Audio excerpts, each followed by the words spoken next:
Olá, pessoal, dando continuidade aqui à nossa disciplina, né, Direito Administrativo e Comercial.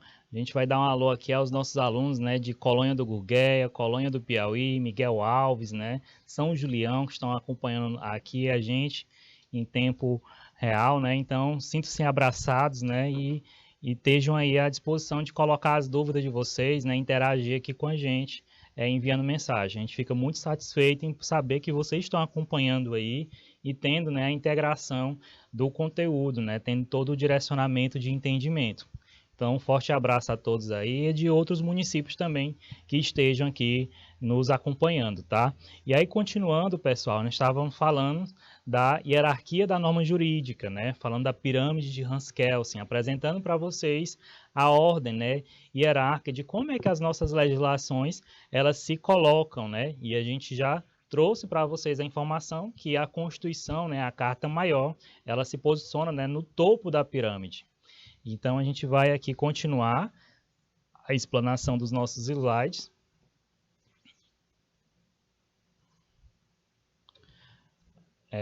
Como a gente apresentou a pirâmide de Hans Kelsen para vocês, pessoal, agora a gente vai falar de cada uma delas, né? A Constituição Federal, ela está no topo do pico da pirâmide, né? Ela é conhecida como a lei maior e ela possui as normas, né, de valor supremo que devem ser mantidas e servir de diretriz para outras leis, né? Então a nossa Constituição, pessoal, é uma Constituição Federal de 88. E aí, só para título de esclarecimento de vocês, essa não é a nossa primeira Constituição, né? Quando vocês vão depois podem pesquisar, né? Existiram outras constituições ao longo do processo formativo, né, da história do Brasil. E aí a nossa atual Constituição é a de 88. E aí, pessoal, dentro dessa Constituição Federal, que ela foi elaborada, né, pós ditadura militar, ela traz todos os preceitos, né, todas as vinculações dos direitos dos cidadãos, né, dentro desse processo democrático, né, que o país vinha se passando, né, naquele momento histórico. Então, dentro da nossa Constituição, pessoal, vai ter toda a matéria, né, que garante os direcionamentos das nossas legislações, né, os pormenores de cada legislação nossa. Toda a matéria constitucional originária, pessoal, ela tem o mesmo valor hierárquico entre elas. Todo ordenamento jurídico, ele deve estar, né, em conformidade com a Constituição. Isso é extremamente importante. Então, se alguma lei, pessoal, ela for aprovada pelo Congresso Nacional, o Congresso Nacional, pessoal, ele é representado pela Câmara dos Deputados e pelo Senado Federal. E aí ele não tiver, né, de acordo com as normas da Constituição Federal, ela pode ser declarada inconstitucional, né? Então ela não vai produzir nenhum efeito sobre a nossa sociedade. E isso a gente já até comentou. Então é algo, pessoal, que assim, a gente pensa que é bobagem, mas às vezes está sendo veiculado, né, ideias lá no Congresso Nacional que não foi pensado, né, não foi verificado de forma técnica, né, e legal, com todas as substâncias, e aí pode passar alguma legislação que por alguma falta de atenção, né, precisa ser reavaliado e aí ser declarada essa inconstitucionalidade, né, quando se faz uma nova verificação, vê que ela está contrária ao que está dispositivo, né, da nossa Constituição. E aí vai caber o nosso legislador, né, a declarar essa inconstitucionalidade legal. A Constituição, pessoal, ela é o ponto de partida, né, de todo o ordenamento jurídico e de todas as demais normas que estão abaixo da Constituição Federal, né, e consideradas normas infraconstitucionais. Então, toda e qualquer norma, né, que está abaixo da Constituição, desvinculando, né, no caso, as emendas constitucionais ou até os tratados de convenções de direitos humanos, todos dali abaixo é considerado como normatização infraconstitucional, por estar abaixo da Constituição Federal. A emenda constitucional, pessoal, quando é que é pensada a emenda constitucional? A nossa Constituição era a Constituição de 88, né? Nós estamos em 2022.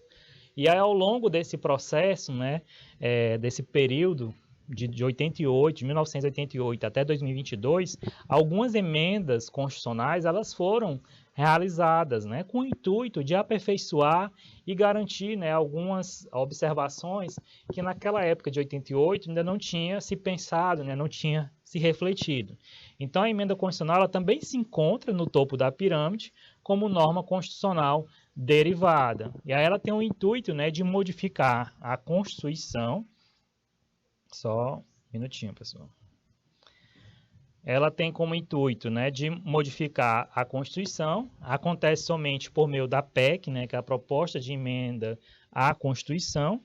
E ela tem, pessoal, para que venha acontecer, né, uma votação em 2 turnos na Câmara dos Deputados e no Senado Federal, e tem que alcançar, né, 3/5 dos votos de cada casa. E isso, pessoal, está no artigo 60 da Constituição Federal de 88.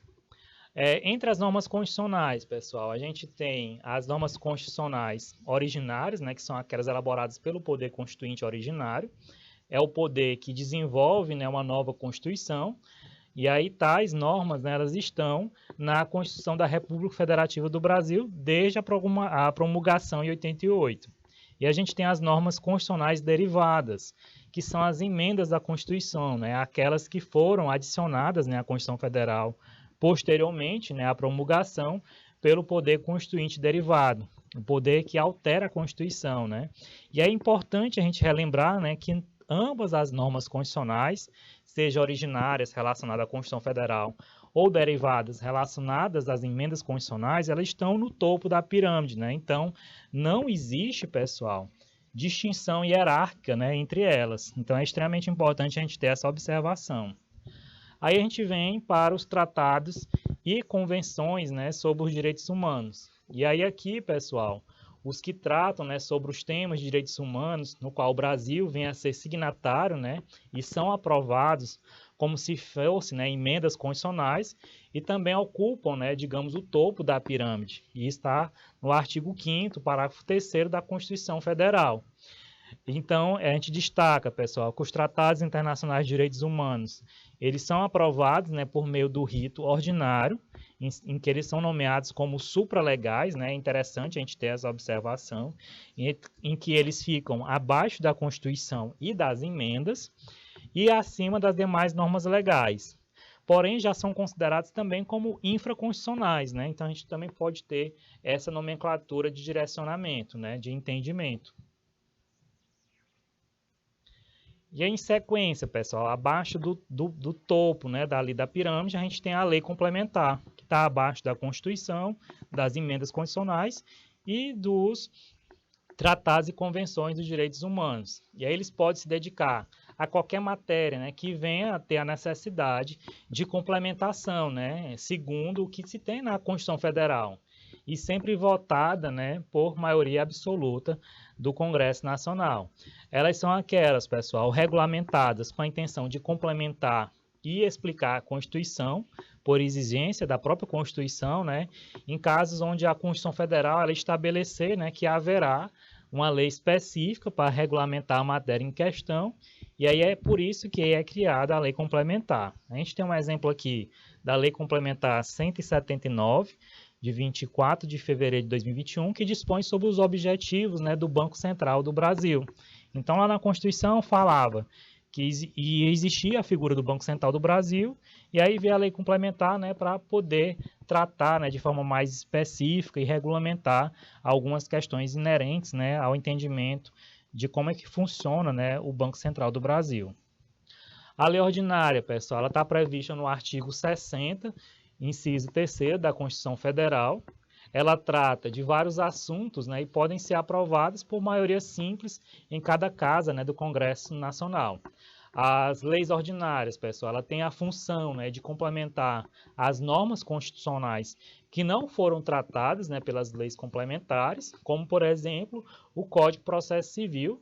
Ele é de 2015, né, e ele foi criado, né, com direcionamento de legislar sobre o cunho, né, do processo civil dentro do nosso ordenamento jurídico, né. Então, ela vem com o intuito, como exemplo, né, de lei ordinária. Existe diferença, pessoal, da lei complementar e lei ordinária, e aí é que é importante a gente trazer essa diferença para vocês. A lei ordinária ela é mais comum, pois a sua aprovação, né, ela vem a ser menos complexa do que as leis complementares, essa aprovação pelo Congresso Nacional. A gente ressalta, pessoal, que a linha que divide, né, a lei complementar e a lei ordinária, ela pode parecer confusa, porém existe, né, diferença entre elas duas.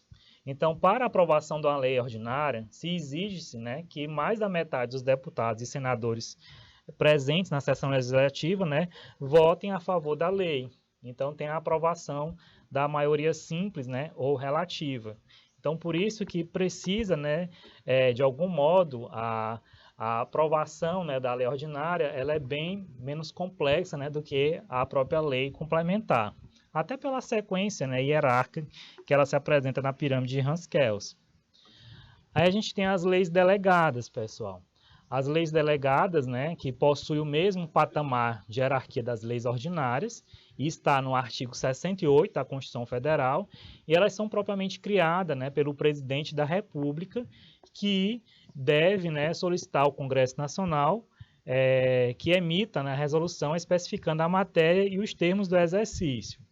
A gente tem também, pessoal, a medida provisória, em que ela é decretada pelo presidente da República, né, e depois apresentada ao Congresso Nacional. Ela vai tratar de assuntos de extrema magnitude, né, necessidade, e aí dispõe, né, força de lei. E aí, nessa medida provisória, pessoal, é uma ação emergente, que não tem tempo hábil, né, para se votar e pensar numa lei ordinária, né, exatamente. E aí, por isso que essa é decretada, né, pelo presidente da República, a medida provisória, que tem, como o próprio nome diz, né, tempo para que ela possa coexistir na nossa sociedade. Em regra, pessoal, ela deve ser convertida, né, em lei ordinária no prazo de 60 dias, podendo haver, né, uma prorrogação de mais 60 dias. Então, se o presidente da República ele direciona uma medida provisória, ela vai ter 60 dias de existência e aí ele pode prorrogar por mais 60 dias. Após isso, tem que ser discutido, né, a necessidade de transformar numa lei ordinária. E aí a gente tem também, pessoal, os decretos legislativos, em que ele atribui-se exclusivamente ao Congresso Nacional. Eles vão versar sobre assuntos, né, como tratados internacionais, possibilidade de plebiscitos, né, referendos. A gente já teve, dentro da nossa realidade histórica de Brasil, né, algum plebiscito, algum referendo, quando foi pensado, né, na questão das armas. Um exemplo, pessoal, de decreto legislativo, a gente tem um decreto legislativo 66 de 1990 e vão existir vários outros decretos, né? A gente tem as resoluções, que elas são destinadas a assuntos internos, né, das casas parlamentares, então vão ser assuntos relacionados à Câmara dos Deputados e do Senado Federal. E aí ela vai ser voltada, pessoal, com o intuito, né, de regulamentar algumas situações, né, específicas que envolvem as duas casas. As resoluções elas são votadas, né, pelos seus membros por maioria, estando presente, né, a maioria absoluta. E aí a gente tem a portaria, pessoal. A portaria ela é uma norma infralegal de caráter secundário, né? Ela é um ato administrativo. Então, ela tem um intuito, na verdade, pessoal, de instruir, esclarecer e forma, né, de aplicação de assuntos que estejam previstos, né, em alguma lei. Então, ela não constitui direitos e nem obrigações, que é uma observação interessante. Ela é um ato administrativo, né? E aí conclui-se a relevância, né, pessoal, dos estudos da hierarquia das normas para definir corretamente, né, dentro do ordenamento jurídico brasileiro, a validade da norma, né, a fim de solucionar qualquer conflito que possa surgir, né, e mantendo sempre a supremacia, né, da Constituição Federal. E aí a gente entra aqui, pessoal, nos ramos do direito, que é o último tópicozinho da nossa aula. Então, dentro dos aspectos gerais, pessoal, do ramo do direito, a gente vai entender, né, a divisão do direito positivo e do entendimento, né, do nosso direito em direito público e direito privado, quais são as áreas que estão especificamente, né, exatamente em cada área dessa, e aí a gente vai conseguir, né, de forma didática, conseguir encaixar, né, quais são as áreas que estão vinculadas ao ramo do direito público, quais são as áreas que estão vinculadas ao direito privado, né, e assim a gente consegue perceber, né, e aprender, né, de forma diferenciada o que representa cada situação. Então, a divisão, pessoal, do direito positivo, ela também, a mais antiga, ela vem representada pelas classes, né, do direito público e direito privado, peculiar, né, aos sistemas jurídicos de tradição romana germânica.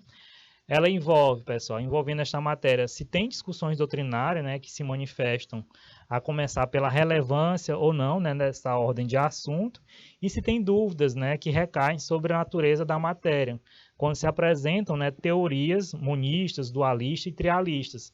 Nessa perspectiva, pessoal, do ramo do direito, é porque vai ter doutrinadores, né, deixando a sua mensagem, que vai entender que determinada área do direito, ela não faz parte do direito público e sim privado, mas a gente vai acompanhar o que está na majoritária, né, da maioria da doutrina. A primeira classificação, pessoal, dentro das normas de direito, né, que a gente pode dividir é o direito público e privado. O direito público é aquelas normas, né, e atuações nas quais o Estado ou entidade pública se acham presentes como tais, então elas exercem, né, o seu poder. As normas de direito público, elas podem regular ações dentro de um mesmo país ou relações do país com indivíduos, né? E aí o que caracteriza essas normas é a especial presença, né, do poder estatal. Então, a caracterização dessas normas é essa presença do poder estatal. Já no direito privado, pessoal, se constitui, né, das normas que regulam as relações entre pessoas. Então, da mesma forma, são de direito privado as ações em que o Estado entra como particular sem usar, né, sua condição de poder. Ele entra na situação para regularizar uma ação que envolve, né, duas partes e assim decidir, né, o direito de um que pode tirar o direito do outro, né? E aí, embora se tenha, pessoal, essa divisão de direito objetivo, né, em público e privado, que remonte ao direito romano, né, que traz a história, a ideia do direito como um todo, até hoje não se tem um conceito, um consenso, né, sobre os traços, né, diferenciadores. E aí vários critérios eles foram propostos, né, sem que todos estejam imunes a críticas, né, e é por isso que a gente tem, pessoal, o entendimento que vai ter doutrinas minoritárias, né, que vão trazer a sua percepção e tentar influenciar, né, no entendimento, no direcionamento de processo de conhecimento. Dentro dessa dicotomia, pessoal, a gente traz o conceito de Ulpiano, é um dos grandes teóricos da área do direito, em que ele diz que o direito público é o que corresponde, né, às coisas do Estado. E o direito privado diz o que pertence, né, à utilidade das pessoas. Então, aqui é um ponto extremamente importante, né, um conceito antigo de um autor do direito, né, mas que tem muita relevância para aquele momento. Trazer essa conceituação, essa diferenciação foi muito importante, né, foi o pontapé inicial dentro do pensamento, né, do ramo do direito, para que se tivesse, né, a diferenciação desses ramos. Então é extremamente importante a gente ter, né, esses direcionamentos. Pelo critério adotado, pessoal, da utilidade ou do interesse visado pela norma, o direito público, né, ele era o direito do Estado romano, a qual se dizia, né, o negócio de interesse deste, né. E aí o direito privado, pessoal, ele disciplinava os interesses particulares dos cidadãos. Na realidade, o direito, né, ele deve ser visto como um todo, né, sendo dividido em direito público ou privado, ou somente por motivos didáticos, né. A interpretação dessas normas, né, é comum, pessoal, encontrar com frequência alguns diplomas reguladores de direito privado, né, atinentes ao direito público e vice-versa. No direito civil, que é o que cerne ao direito privado, né, a gente se destacaram outros ramos, né, especialmente o direito comercial, que é dentro da temática da nossa disciplina, né, o direito do trabalho, o direito do consumidor e o direito agrário. E aí, nesse slide, pessoal, a gente traz um gráfico representando a situação atual, né, da divisão dos ramos do direito. Isso facilita, né, o nosso processo de ensino-aprendizagem. Então, a gente tem o direito privado e o direito público. No direito privado, pessoal, a gente tem o direito civil, o direito comercial, que faz parte da nossa disciplina, né, só destacar aqui para vocês. A gente tem o direito agrário, o direito marítimo, o direito do trabalho, né, o direito do consumidor e o direito aeronáutico. No direito público, pessoal, a gente tem o direito constitucional, o direito administrativo, que também faz parte da nossa disciplina. Então, olha o que a gente percebe aqui, que a nossa disciplina, direito administrativo comercial, ela vai trazer a abordagem de dois ramos do direito. O direito administrativo, dentro do ramo de direito público, e o direito comercial, dentro do ramo de direito privado. Continuando a exemplificação aqui do direito público, a gente tem o direito tributário, o direito penal, o direito processual, né, seja civil ou penal, a gente tem o direito internacional, né, público e privado, e o direito ambiental. Então, esse quadro ele exemplifica bastante, né, a nossa percepção, o nosso olhar como um todo, né, dos ramos do direito. O direito do trabalho, pessoal, uma outra observação aqui extremamente importante, como o direito do consumidor, né, o direito aeronáutico, embora eles tenham, né, um expressivo elenco de normas de ordem pública, eles conversam, né, a natureza privada, uma vez que eles tratam, né, das relações entre particulares em geral. Então, dentro do direito do trabalho, pessoal, por exemplo, a gente tem uma relação direta, né, do trabalhador e do empregador. Então, quando o empregado, né, ele se sente lesado, quando ele sai da empresa, né, ele pode pleitear o seu direito, e aí dentro do direito do privado, né, o direito do trabalho vai estar ali vinculado, em que o Estado, na figura de tomador de decisão, né, de sentenciar, vai acompanhar, né, vai mediar aquela ação daquele processo, daquela reclamação do empregado contra o empregador e vai decidir, né, ou favorável ao empregado ou favorável ao empregador, né? Pode ser que o empregado também esteja fora, né, achando que tem um direito, mas na verdade não tem. Apesar que uma grande maioria das vezes a gente sabe que vem a ter, né? Muitos empregados, né, muitos colaboradores de organizações são lesados, né, por alguns direitos seus, e é importante a gente conhecer esses direitos, né, para que a gente possa pleitear. Dentro da questão da perspectiva do direito consumidor, pessoal, também é algo extremamente importante dentro da área do direito privado, né, dentro do ramo do direito privado, em que o consumidor, né, o cliente, ele compra um produto numa determinada loja e aí exatamente esse produto ele percebe quando está em casa, né, que está danificado, ou que ele compra na internet, né, e recebe um produto totalmente diferente do que ele tinha pensado, né, tinha finalizado a sua compra.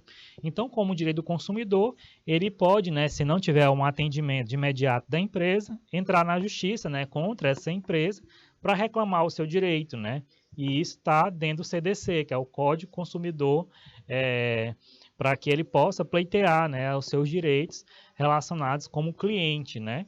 E a gente também tem o direito aeronáutico, que também faz parte, né, desse processo do ramo do direito. Então, são áreas que estão muito próximas do nosso dia a dia e que constituem, né, o ramo do direito privado. A gente registra também, pessoal, que existe, né, de forma corrente a divergência, né, que coloca alguns elementos de direito público como direito privado e vice-versa, que alguns doutrinadores, né, colocam o direito do trabalho como direito público. Mas a gente vai seguir a doutrina majoritária, em que direito do trabalho, por exemplo, é um ramo de direito privado, tá certo? E aí a gente vai apresentar aqui, pessoal, um pouquinho, de forma exemplificativa, né, algumas áreas do direito público e algumas áreas do direito privado. Primeiramente, o direito constitucional, em que é um ramo de direito público, pessoal, que é responsável, né, por estudar os princípios, né, e normas de organização do Estado.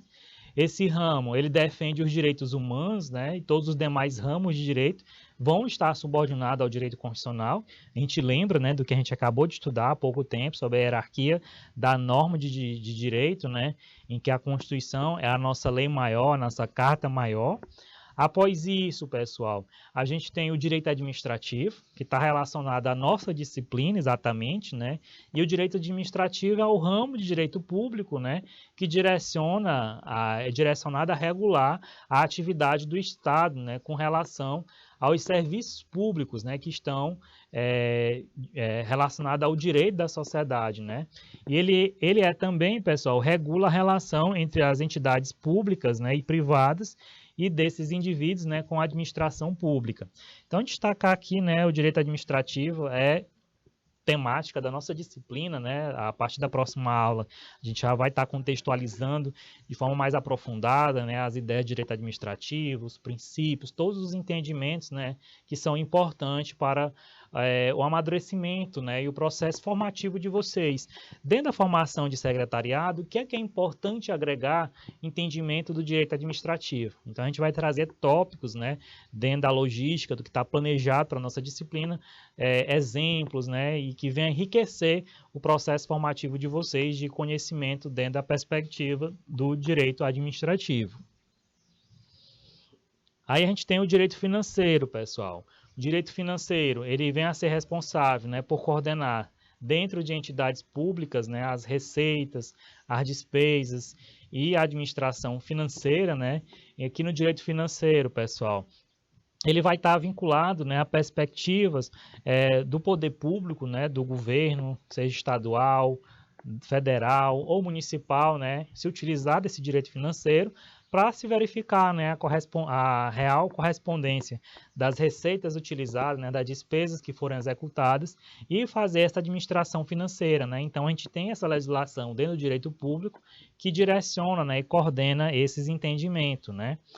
Seguindo, pessoal, a gente tem o direito público, dentro do direito público, né, o direito penal. E aí ele é um ramo de direito público, né, que regula as ações penais, os ilícitos, né, como objetivo de defender a sociedade. Dentro do direito penal, pessoal, a gente vai ter uma variedade de crimes, né, de ações, de condutas que vão ser criminalizadas, né, que se o cidadão cometer, ele pode responder, né, seja, digamos, crimes contra a honra, né, de calúnia, difamação, injúria, crimes contra a vida, né, o homicídio, a extorsão, o latrocínio, né, a questão do crime de roubo, furto, né, vários crimes, né, que a nossa sociedade vivencia no nosso dia a dia, né, que a gente está à mercê, né, se a gente, digamos, não tiver muito cuidado, né, muito, digamos, viver de forma tranquila nas relações que a gente tem com o outro, né, às vezes nem depende tanto também, às vezes, da gente, às vezes, digamos, acomete de uma pessoa simplesmente cometer um latrocínio, né, que é o roubo seguido de morte, porque ela tem um interesse, né, em alguma questão financeira que essa pessoa tem. Então, o direito penal, ele vem a regulamentar, né, a todas essas possibilidades, né, de leis, de princípios e normas jurídicas que vão ser capazes, né, de julgar as ações penais, né, e impor sanções que venham a impactar, né, alguma ação, alguma conduta, né, de um indivíduo que venha cometer algum crime. Então, olha o quanto é importante, né, a gente entender de forma exemplificativa, né, que o direito penal ele está trazendo, né, todo esse fluxo do ramo do direito público. O direito processual, pessoal, seja ele civil ou penal, ele também está dentro do direito público. Ele é um ramo que vem estabelecer, né, as normas que são capazes de solucionar os conflitos jurídicos, e ele tem como fim, né, organizar o poder público, né, para estar apto a solucionar esses conflitos. Então, dentro da normatização, pessoal, do direito processual, a gente vai entender que dentro do processo, né, que deve seguir, tem toda uma ritualística. Você dá entrada numa ação, você tem que acompanhar os prazos, senão você pode perder algum prazo para se manifestar. Essa ação ela vai ser julgada, vai ser sentenciada, você tem o direito de recorrer, e aí se você não recorrer, você perde aquele prazo, e aí aquela sentença ela transita em julgado, né, ela vai ser finalizada e arquivada, e você não pode mais recorrer.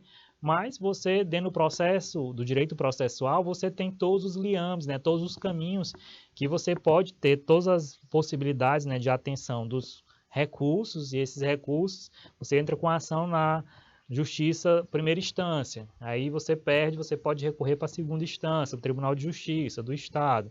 Você perde, passa por todos os processos de recurso do Tribunal de Justiça, você recorre ao STJ, depois, por fim, ao STF, né? E aí depois se encerra todo esse trâmite.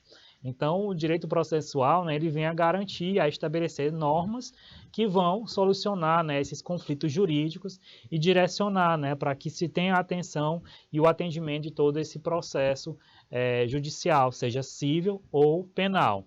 A gente tem também, pessoal, o direito internacional público, né, que aí ele é destinado a regular a relação, né, entre os estados e os seus organismos com outros estados, né? Um exemplo que a gente tem, a Organização das Nações Unidas, né, a ONU, a gente vê bastante, seja nas redes sociais, seja nos jornais, né?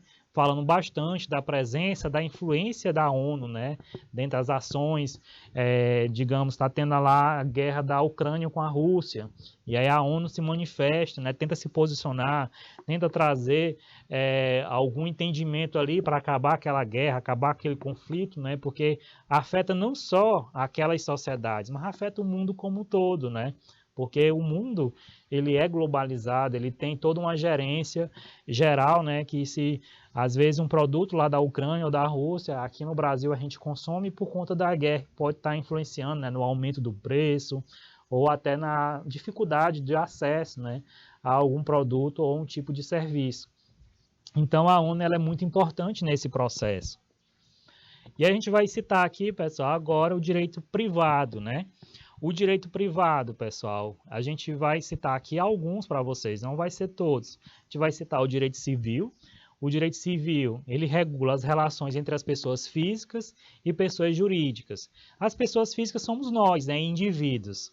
E as pessoas jurídicas, pessoal, são as empresas. Então, as empresas são representadas por algum indivíduo, mas a pessoa jurídica, ela tem um CNPJ, né? Nós, como indivíduos, como pessoa física, temos o nosso CPF. E a empresa, ela é constituída, né, de forma formal, a gente vai estudar isso dentro do direito comercial e empresarial, ela vai ter o seu CNPJ, né? Então, ela vai representar as sociedades empresariais. Então, a principal lei, né, que regulamenta essas relações, seja entre pessoas físicas ou pessoas jurídicas, é o Código Civil de 2002, que é a nossa legislação atual. A gente tem, pessoal, o direito empresarial, que faz parte da nossa disciplina, né, como a gente já apresentou. O direito empresarial, ele está dentro do ramo de direito privado, ele que determina, né, quem deve ser as relações empresariais, com já a lei fundamental é o Código Comercial de 1850, né, se teve atualizações. Dentro do direito empresarial, a gente vai estudar de forma específica, né, os títulos de crédito, né, todas as suas possibilidades, todas as suas funcionalidades, né, nesse processo de conhecimento e de formação. Então, é extremamente importante, né, a gente ter esse entendimento também. Dentro do direito privado, pessoal, a gente tem o direito trabalhista, e aí o direito trabalhista, a gente já comentou um pouquinho, mas é o que regula, né, os direitos das pessoas, né, entre os trabalhadores, as relações entre os trabalhadores e os empregadores. A lei maior do direito do trabalho é a CLT, a consolidação das leis trabalhistas, que vão estar vinculadas, né, ao direito de todos os nossos trabalhadores. Esse direito do trabalho, pessoal, a nossa CLT, ela é de 1970 e pouco, e desde quando foi criada até os dias de hoje, ela vem sendo atualizada, né? Com a pandemia, se fortaleceu bastante. O processo do trabalho remoto, né? A gente teve uma regulamentação recente do teletrabalho, né? Então, são inovações que, com mudanças organizacionais, a gente consegue até fazer o link do início da nossa aula. Com o avanço da nossa sociedade, né? Com essas modificações organizacionais, a gente faz adaptações, né? E adaptações positivas ficam, né? E somam, né? Porque as organizações, elas agregam, né? De forma positiva o que vem a somar e tenta excluir, né? O que, digamos, de alguma forma não deu certo, para que siga adiante, né? Possa amadurecer e possa crescer nesse processo. Então, o direito do trabalho é um direito fantástico, né? É uma das áreas do direito extremamente interessante para a gente entender os nossos direitos, né? Que a gente pode ter como cidadão, que a gente possa reclamar, né? E buscar com exatidão esse entendimento junto ao Estado, né? O direito internacional privado, pessoal, é um outro ramo do direito privado. Ele vai estar responsável por regular as relações de interesse público internacional, né? Isso de acordo com os procedimentos e órgãos jurídicos internacionais. Ele vem tratar, pessoal, das situações de conflito, né, de um estrangeiro fora do seu país e vem estabelecer, né, as diretrizes e regras para o cidadão de outro país. Então, o direito internacional privado, ele também é uma área muito interessante, né, e a gente vê muitos casos, às vezes, dentro das nossas dentro da nossa legislação, né, nos casos que acontecem no dia a dia da nossa sociedade. Além desses que a gente apresentou, pessoal, vai existir outros ramos, né, que fazem parte desse direito privado. A gente já citou o direito do consumidor, né, que está vinculado. Quando a gente fala, pessoal, direito de família e direito das sucessões, é uma forma mais exemplificativa de trazer, de externar, né, o entendimento específico sobre direito de família e sucessões. Mas esses dois direitos, eles fazem parte do entendimento de direito civil.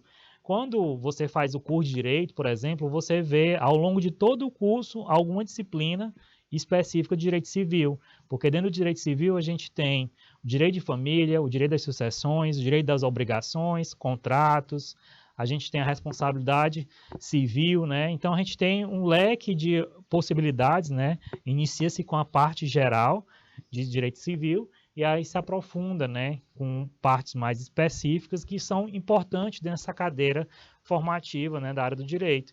Então, só para que esclareça para vocês, né, o direito de família e o direito de sucessões fazem parte, né, do direito civil. Aí a gente tem o direito coletivo, né, do trabalho, que estão vinculados ao direito do trabalho material. A gente tem o direito processual do trabalho, né, que traz o entendimento do processo do trabalho.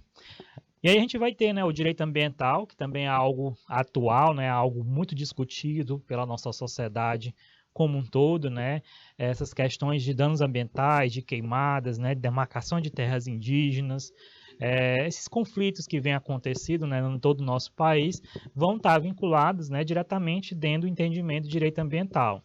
O direito imobiliário, pessoal, é algo que tem crescido bastante, as nossas cidades têm crescido muito, e com isso, né, investimentos em condomínios residenciais, em conjuntos habitacionais, né, em loteamentos, e aí está tudo relacionado ao direito imobiliário. Então, pessoas vão se especializar, né, dentro dessa perspectiva e faz parte, né, dentro do direito privado. A gente tem o direito previdenciário, que vai legislar, pessoal, entendimentos sobre legislações, né, que vão garantir a sua aposentadoria lá no futuro, as questões das previdências, exatamente, né. A gente tem o direito tributário. O direito tributário ele vai estar vinculando, né, ao ramo do direito que vai trabalhar os tributos, né, os impostos que nós como cidadãos contribuímos junto ao Estado, né, seja município, o Estado e a União. E a gente tem em contrapartida, né, a garantia de ações, né, desse poder público, né, seja saneamento básico, seja saúde, seja educação, segurança, né. Então, dentro do direito tributário, a gente estuda, né, toda essa parte de tributação, de impostos como um todo. O direito de trânsito, né, que está vinculado à questão do Código de Trânsito Brasileiro, então está relacionado às relações, né, de trânsito que acomete a nossa sociedade. O direito eleitoral, pessoal, que gerencia, né, toda a perspectiva das eleições, da questão dos mandatos, né, dos prefeitos, vereadores, governadores, presidente, né, deputados federal, deputado estadual, senadores, né, e assim por diante. O direito contratual também está dentro do direito civil, como a gente já falou, né, a gente estuda contratos, os direitos humanos, né, e outras possibilidades, pessoal. Então, aqui, de forma exemplificativa, né, a gente trouxe essas informações. E aí aqui, pessoal, antes da gente encerrar a nossa aula, a gente vai fazer algumas considerações sobre dois ramos do direito. Primeiramente, o direito administrativo, que faz parte da nossa disciplina, e depois o direito comercial.